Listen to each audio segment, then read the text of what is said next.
भगवान बिरसा मुंडा की पावन धरती उले हातू। ऐसे तो यहाँ इसे इनका जन्मस्थली के तौर पे जाना जाता है और यहाँ हर साल राज्य ही नहीं बाहरी राज्यों के भी बड़े राजनेता यहाँ पहुँचते हैं, चाहे वो पुण्यतिथि हो या उनकी जयंती हो। यहाँ विकास की बहुत सारी वादे करके चले जाते हैं, लेकिन जो बुनियादी सुविधाएं हैं वो यहाँ के ग्रामीणों को मैसर भी नहीं हो पाती। हम यहाँ पे किसी जनप्रतिनिधियों का शिकायत नहीं कर रहे हैं, हम वो सच्चाई दिखाने की कोशिश कर रहे हैं जो भगवान बिरसा मुंडा के गांव उली हातू से महज 2 किलोमीटर की दूरी में है। आप रोज़ाना स्कूल आते हैं? हाँ, आते हैं। ये रास्ता काफ़ी ख़राब है, तो कैसे आप आना जाना करते हैं? गाड़ी ऊपर छोड़ देते हैं और पैदल ही आना जाना करते हैं।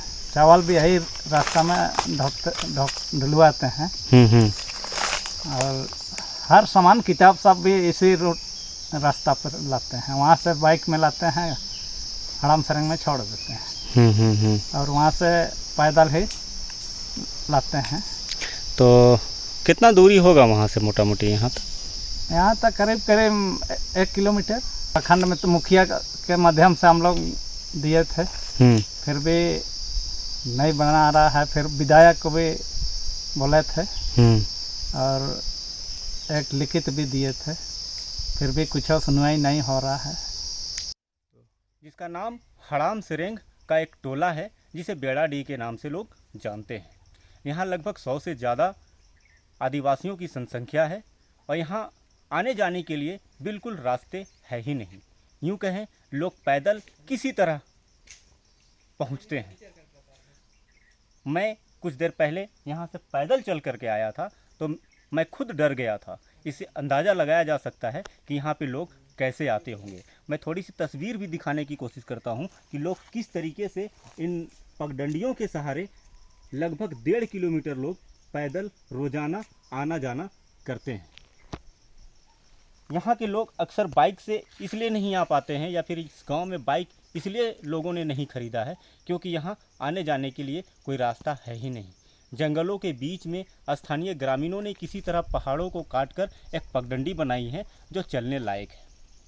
मैं गांव तो नहीं पहुंचा हूं, गांव के बीच में ही एक पहाड़, छोटा सा एक जंगल नुमा जगह है जहां पे मैं रुका हूं और इसी बीच के रास्ते से लोग गांव जाते हैं। मैं गांव जाऊंगा, गांव वालों से बात भी करूंगा, उनकी परेशानियों को भी जानने की कोशिश करूंगा कि आखिर क्यों देश आज़ादी के बाद भी इस गांव में किसी भी तरह की कोई बुनियादी सुविधाएं नहीं पहुंच पाई है। कैसे करते हैं, किस तरीके से ढो के ले जाते हैं?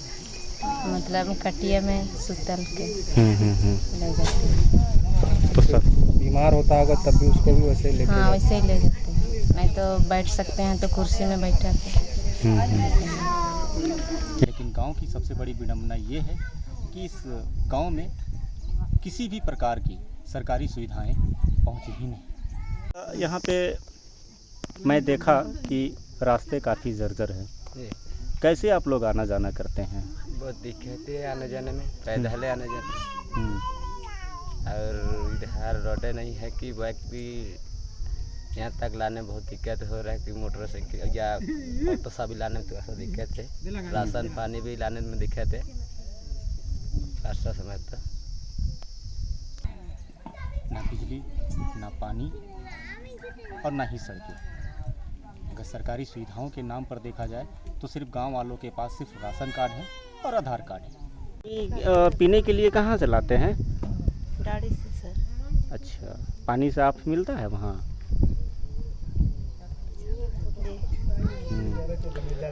तो नहाने के लिए भी पानी वहीं से लाते हैं? हाँ सर, नहीं है तालाब सर। तो कब लाते हैं पानी आप लोग? सुबह शाम।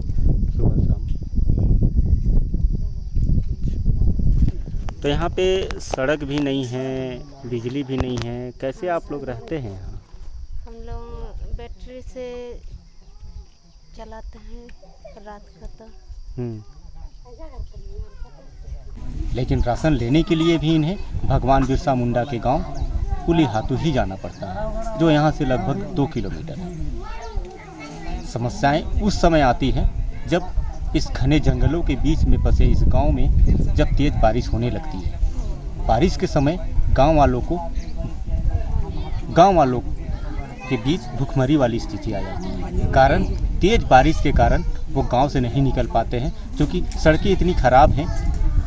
बारिश के कारण सड़कें गंदगी से, मिट्टी से, कीचड़ों से भर जाता है, जिसके कारण ये लोग नहीं निकल पाते हैं। जब बारिश थमती है, सड़कों से कचड़े कीचड़ जब हट जाती है, तो ये गांव से फिर उलिहातू जा पाते हैं या फिर आसपास के टोलों में जा कर के ये अपनी रोज़मर्रा की सामानों को खरीदते हैं। मैं दिखाने की कोशिश करता हूँ कि इस गांव में भले ही छोटा गांव हो, लेकिन आज भी लोगों में एक आपसी भाईचारगी कायम है। एक इमली का पेड़ के नीचे लगभग गांव के लोग एक जगह जमा होते हैं, अपनी दिनचर्या की बात करते हैं, वो हर सुख दुख की बातों को एक जगह बैठ कर के चर्चा करते हैं, जो ये शहर में देखने को नहीं मिलता है। भले ही यहाँ का माहौल, यहाँ के लोगों ने इस माहौल को बना करके रखा है, लेकिन ये लोगों की जो परेशानियाँ हैं, ये इतनी ज़्यादा परेशानियाँ हैं कि अगर लोग सुने तो रो पड़े। क्योंकि यहाँ इस गाँव में कई ऐसे छोटे छोटे बच्चे भी रहते हैं जिन्हें सही समय पर भोजन नहीं मिलने के कारण उन्हें भूखे रात गुजारनी पड़ती है। यहाँ के गांव वालों ने कई बार सरकारी तंत्र से, यहाँ के स्थानीय विधायक से या फिर यहाँ के प्रखंड पदाधिकारी से गुहार भी लगाई कि यहाँ की जो समस्याएं हैं उसका समाधान हो। आश्वासन मिला। यहाँ पे उलिहातू में भगवान बिरसा मुंडा की पुण्यतिथि हो या फिर उनकी जयंती जब भी मनाई जाती है, तो यहाँ पे बड़े बड़े नेता, बड़े बड़े विधायक, सांसद, पदाधिकारी पहुँचते हैं, यहाँ के ग्रामीण समस्याएं बताते हैं और वो लोग आश्वासन भी देते हैं कि जल्द ही गांव संवरेगी, उन्हें पक्के मकान भी मिलेंगे, पक्की सड़कें भी मिलेगी, पानी भी मिलेगा और बिजली भी मिलेगा।